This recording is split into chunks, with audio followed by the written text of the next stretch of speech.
My name's Emily, I'm 27, and I'll never forget the day my dad told me he wouldn't be walking me down the aisle. Not because he was sick, not because he couldn't travel, but because my sister was throwing a housewarming party that same day. Yeah, that's the level of priority I had in my own family. What stings the most isn't just what he said.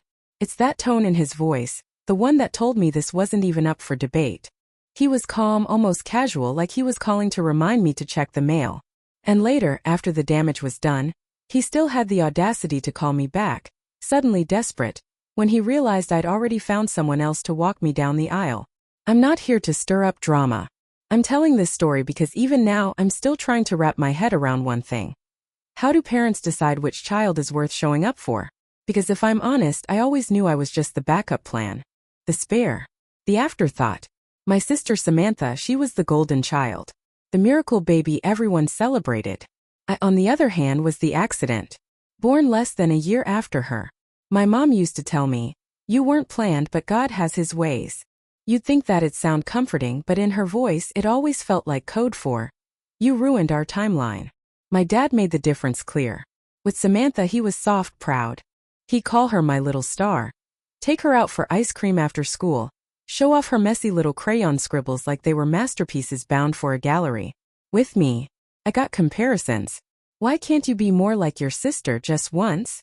And here's the thing. I'd heard those words a million times, but nothing hit harder than that phone call. That moment when my father flat out told me Samantha would be the priority on my wedding day. I remember it like it was yesterday. I was sitting on the couch surrounded by bridal magazines and budget spreadsheets, trying to plan flowers, seating, colors, all those little decisions. My Daniel had gone out to grab dinner. Then my phone rang, and when I saw my dad's name, I felt this knot in my stomach. We hadn't spoken in months, so why now? "Emily," he said. His voice was tight, like he already knew what he was about to say would split me open. "Your mother and I have talked, and we think it's best if we don't come to your wedding." I froze. My brain went blank. It was like someone had scooped my heart out with a spoon. He didn't stop there. "Samantha's moving that week, and she's nervous about this new stage in her life. She's throwing a housewarming, and well, it falls on the same day. We think it's better to be there. To support your sister. To support your sister." He said it twice, as if to make sure I understood where the loyalty lay. And in that instant, everything I'd swallowed my whole life, the favoritism, the second-place treatment, the feeling of never being enough, it all came rushing back. He spoke like he was making a perfectly reasonable choice, as if I should even thank him for letting me know in advance. I wanted to scream, but my body betrayed me. All I could hear was the blood pounding in my ears, this dizzy hum that made me want to hang up. Instead, I forced out the only words I could manage. "I understand." And then I hung up. But inside, I was shattering into 1,000 pieces. Because the truth is, this wasn't just about my wedding. This was about every birthday, every holiday, every little moment where Samantha mattered more. My very first memory as a kid was Ryantma's morning. I must have been 4. Samantha got a brand new pink bike with a shiny bow on it. I got a used book. One with another kid's name scribbled on the inside cover. Everyone gathered around to take pictures with her new bike. When it was my turn, my dad brushed me off with, "We'll take one later, Emily." Later never came. That's what it always felt like, later. For Samantha, the spotlight. For me, leftovers. When I brought home medals from the debate team or science fairs, I thought maybe, just maybe, someone would finally look at me with pride. Instead, my parents would smirk and say, "Well, at least one of you is good for something." Maybe they thought it was a joke. Maybe they thought they were being funny. But to me, it felt like a knife every single time. And Samantha? She knew. She always knew. And she used that favoritism like a weapon. To my parents, she was sweet, obedient, their darling. But the second their backs were turned, she made sure I remembered I was nothing. She'd whisper that I'd never be the favorite, that I was just the filler daughter. Once she snuck into my room, ripped up photos of me with my friends, and scribbled, "Nobody likes you," inside my planner. I showed my mom, desperate for her to see the truth. She just sighed, gave me that side eye, and said, "Samantha is sensitive, Emily. Don't provoke her." As if I was the one in the wrong. The final straw came on my 13th birthday. All I wanted was a small backyard party. Just a few friends, a cake, some music I'd spent hours putting together on my MP3 player. Nothing fancy. But Samantha made it her mission to ruin it. She showed up with 3 of her older, obnoxious friends who completely hijacked the whole thing. They cranked up their own music, took over the space, and made fun of my decorations. I tried to stand up for myself, but Samantha sneered and shouted loud enough for everyone to hear. "Emily, you should be grateful. Your little party was a snooze fest, I saved it." And the worst part? Everyone laughed. Even my mother, who was watching from the patio. I stood there, cake in hand, throat burning, realizing that even on my own birthday I didn't matter. When I complained later, hoping maybe my dad would finally defend me, all he said was, "You need to learn to share, Emily. Your sister just wanted to be included." That was the night I stopped expecting anyone to step in. That was the night I learned I'd have to carry every hurt on my own. High school came and I made a choice. Avoid Samantha at all costs. I poured myself into schoolwork, art projects, and for the first time, I found a little corner of the world where I belonged. A group of girls from my art class became like the sisters I'd never had. We laughed at lunch, did projects on weekends, stayed up late trading messages. For the first time I felt accepted. Of course Samantha couldn't stand it. She complained to my parents that I was excluding her, that my friends were fake, and I was selfish. And like always they sided with her. My mom lectured me. "Your sister just wants to be part of your life. Why can't you be more welcoming?" I tried explaining that Samantha had already made the group uncomfortable, but none of that mattered once she started crying. In their eyes her tears were always proof enough. I gave in once. Brought her along to a hangout at my best friend Hannah's house. First Samantha played nice. But soon she was mocking Abby's art, laughing at Chloe's voice, and, just to twist the knife, flirting with Hannah's ex who was only there to be polite. The next day Hannah messaged me privately. She loved me, but she didn't want Samantha around ever again. And for the first time in my life I didn't apologize for Samantha. I told Hannah I understood, and promised it wouldn't happen again. But Samantha wasn't about to let that go. At home she threw tantrums, accused me of ruining her reputation, cried until my parents swooped in to defend her. My dad even told me, "Either your friends accept your sister, or you stop hanging out with them." That was the breaking point. I realized then that I'd never get fairness in that house. Samantha was the sun. I was the shadow. But the shadow was tired. I wanted to be Emily, not Samantha's lesser half. So I pulled away and tried to carve out my own space. But Samantha made it her mission to sabotage every scrap of happiness I found. If I won an award, she'd mock it until my parents laughed. If I got invited to a state fair to present my project, she'd sneer, "Wow, nerd medals. Must be exciting living like that." And they'd chuckle at the dinner table while I smiled on the outside and bled on the inside. Then sophomore year, a boy named Logan started talking to me in chemistry lab. He was funny, easy to talk to. Just a friend. But Samantha caught wind and exploded, accusing me of stealing her crush. She ran to my parents crying that I was trying to destroy her life. My mom didn't even ask for my side of the story. She just looked at me coldly and said, "Sometimes I think you actually want your sister to be unhappy." I wanted to scream. Does no one remember when she broke my backpack? When she spread rumors about me? When she hid my notebook before finals? But I knew better. No one wanted my truth. And the worst betrayal came in senior year.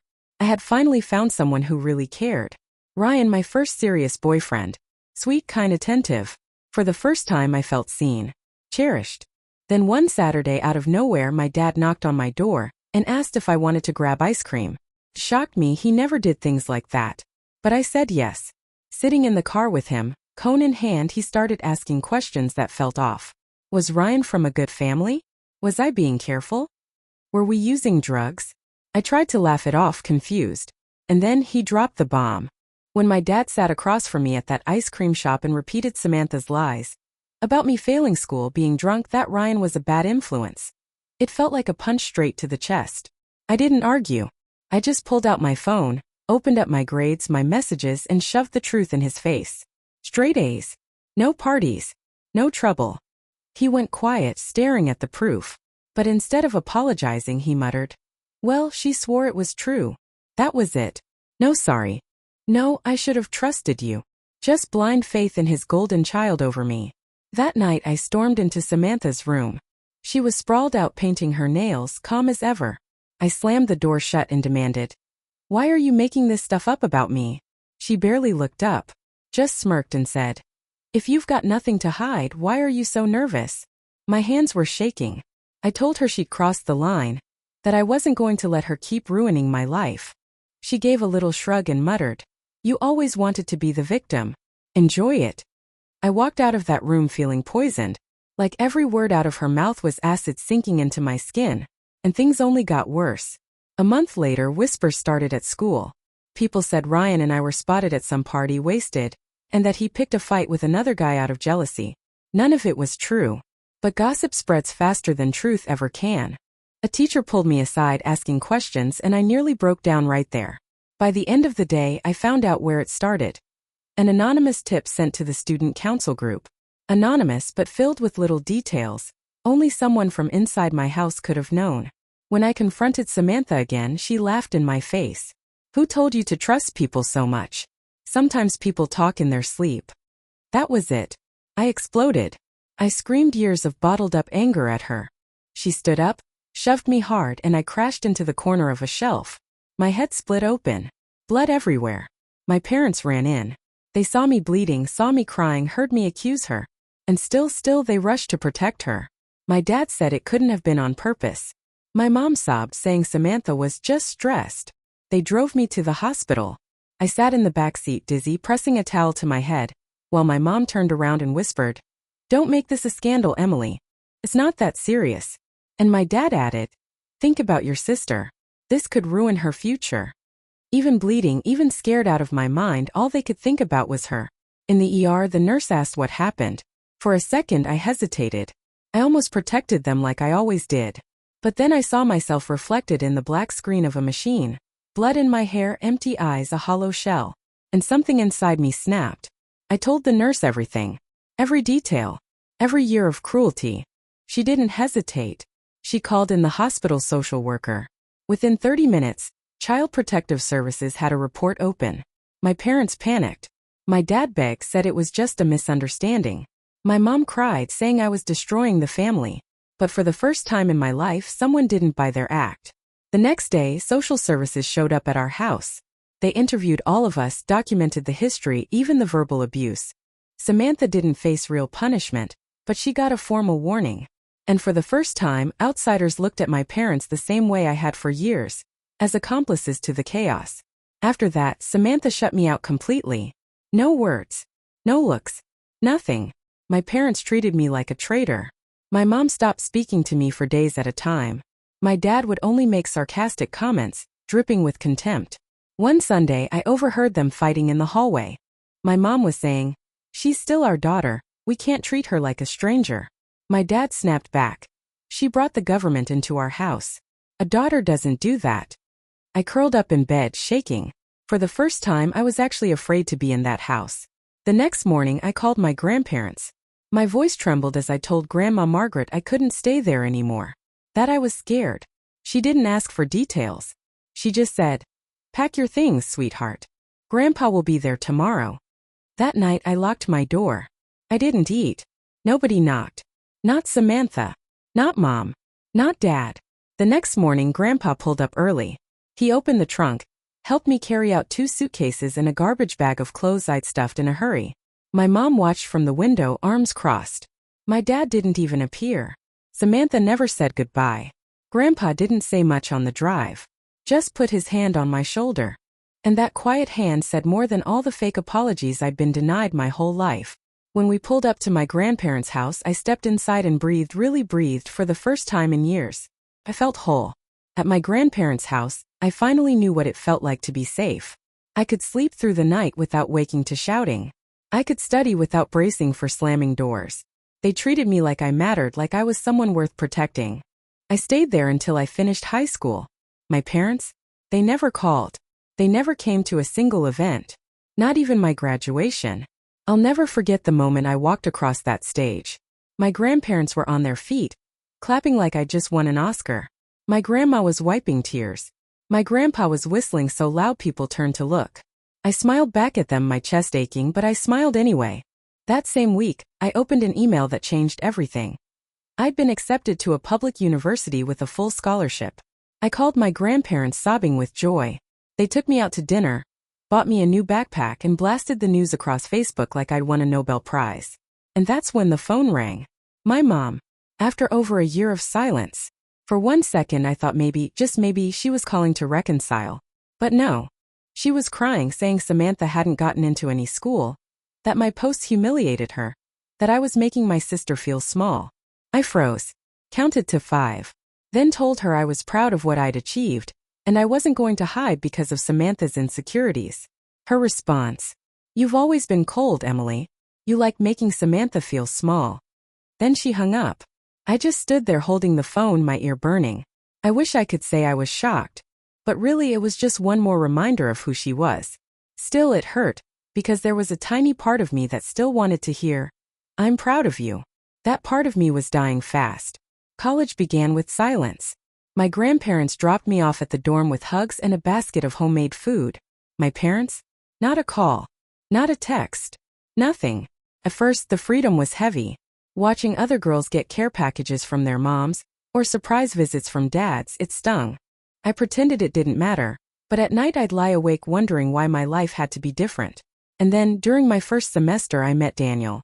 We literally collided in the library. He bent down to help me pick up my books, and before I knew it, 3 hours had passed as we sat at the same table talking. He was calm, steady, funny in this understated way. With him, I didn't feel like I had to perform. I didn't feel invisible. We started slow coffee runs, late-night study texts, movies on his laptop. I was terrified of the word relationship, but he was patient. He looked at me like I was enough exactly as I was. Without realizing it, I started healing. Months later, he met my grandparents. They adored him. My grandma even whispered to me, "That boy looks at you the way your father should have looked at you." Those words almost undid me. Daniel's parents welcomed me with more love in one dinner than my parents had in 18 years. His mom hugged me at the door and said, "We've heard so much about you. Welcome to the family." I nearly burst into tears right there. Meanwhile, my parents stayed absent. Occasionally, my mom sent a stiff happy birthday text, dry as chalk. Samantha never called at all. Honestly, I preferred it that way. Fast forward 8 years. Daniel and I were hiking one of our favorite trails. At the summit, with the sky painted pink and gold, he dropped to one knee, trembling, and asked me to marry him. I cried so hard I barely let him finish before blurting out yes. It was one of the most beautiful moments of my life. I posted a photo on Instagram, just us smiling with a simple ring. The comments poured in. Friends, old classmates, colleagues, all cheering us on. My grandparents called me sobbing with joy. Daniel's parents toasted us with champagne. 2 days later, my phone rang. A number I hadn't seen in years. My dad. I tensed up but answered. His voice was warm, rehearsed, almost theatrical. He congratulated me on the engagement, asked about the venue, the dress. Then, like it was nothing, he said, "So, would you like me to walk you down the aisle? I mean, it would be weird if I didn't, don't you think? The family would expect it. It'd look bad otherwise." It was like time froze. He wasn't offering out of love. He was worried about appearances. I took a deep breath and said calmly, "Dad, we've barely spoken in years. You don't even know Daniel. I don't even know if you'll be on the guest list yet." Silence. Then he huffed, "Emily, this is absurd. You're my daughter. That doesn't just get erased. I'm your father." And that was the moment I realized he didn't want to walk me down the aisle for me. He wanted to do it for himself. For the show. Do you know what it feels like when your own father tells you, "If your sister isn't welcome in your life, maybe we aren't either"? That was the knife that finally cut the last thread holding me to them. I still had this tiny spark of hope, though. Foolish, I know. A few days later, I actually called him back. I said yes, if he really wanted to, he could walk me down the aisle. Deep inside, I hoped this might be the start of something new. But then came my bachelorette weekend. Vegas, laughter, silly photos with my closest friends. We posted a few pictures online. And guess what happened the very next morning? My phone rang. It was my mother screaming, "How dare you have a party like that without inviting your sister?" My sister. The one who hadn't even texted me a happy birthday in 4 years. The one who lied about me, pushed me, left me bleeding, and never once apologized. I told my mom calmly, "I don't have a relationship with Samantha anymore. It wouldn't make sense for her to be part of something so intimate." She started crying, accusing me of cruelty, saying my sister was excited about my engagement, and I was only making things worse. My dad jumped on the line, called me selfish, ungrateful, and then said the words that stabbed the deepest. "If your sister isn't welcome, maybe we aren't either." And I said, "Maybe you aren't." For the first time in my life, I chose myself. And it felt freeing. No guilt, no second guessing. Just relief. 2 weeks before the wedding, the call came again. My dad's voice was calm, almost casual. Emily, your mother and I have decided we won't attend the ceremony. Samantha has her housewarming party the same day, and she needs our support. I froze, then whispered one word. Okay. And I hung up. That was the click. The final switch. That same evening, I drove to my grandparents' house and told them everything. Every word shook out of me in sobs, every memory I'd swallowed for years. When I finished, my grandfather took my hands and said quietly, "If you want Emily, I'll walk you down the aisle." I broke down crying. He didn't need my answer, he already knew. The night before the wedding, I woke up to 10 missed calls. I finally answered, thinking maybe something tragic had happened. But no, it was my dad, furious. "Is it true your grandfather is walking you down the aisle? That's disrespectful. I'm your father. We only said we wouldn't come so you'd reflect, so you'd understand you were wrong. This was never supposed to be real." It hit me then they hadn't meant it. They were trying to teach me a lesson by threatening to abandon me on my wedding day. I didn't argue. I didn't cry. I just said nothing and blocked his number. The morning of the wedding, I woke up lighter. For once there was no shame, no begging for approval, no waiting for love that never came. My friends buzzed around me laughing, helping with my dress, filling the room with joy.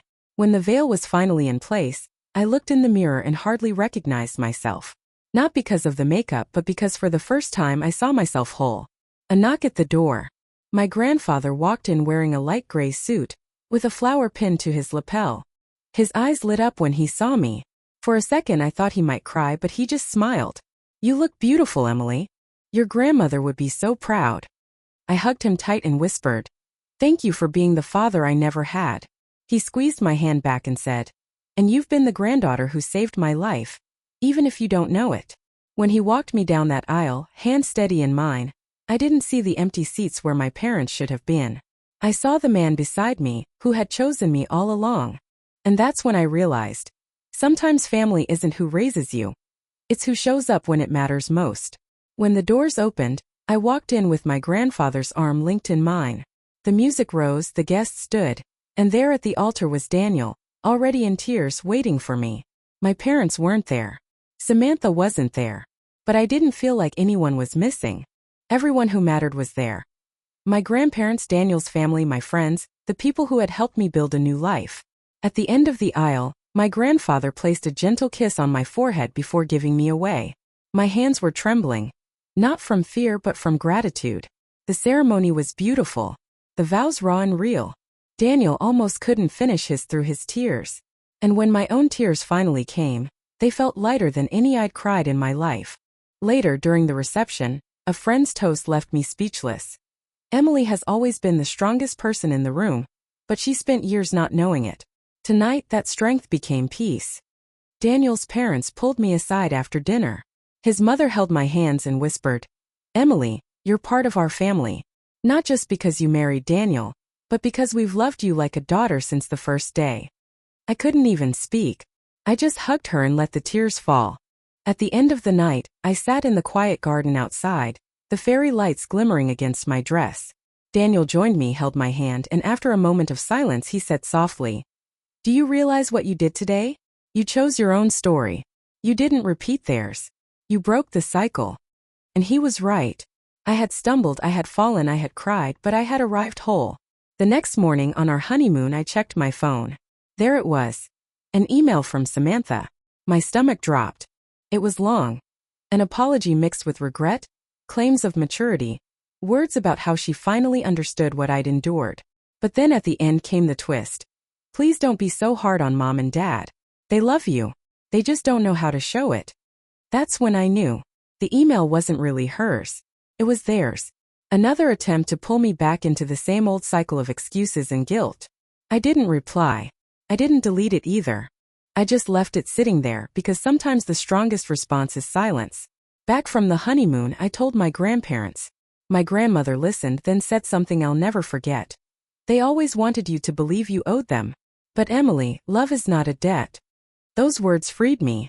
3 months have passed since the wedding. I cut contact with my parents permanently. Not with a dramatic farewell, just silence. The same silence they gave me for years. And in that silence I found peace. With Daniel I've built a home. With my grandparents I've found roots. With my friends I've found refuge. I don't know if I'll ever forgive everything they did, but I know I don't have to carry it anymore. I finally understand. I wasn't born to fit into a family that never made space for me. I was born to create my own.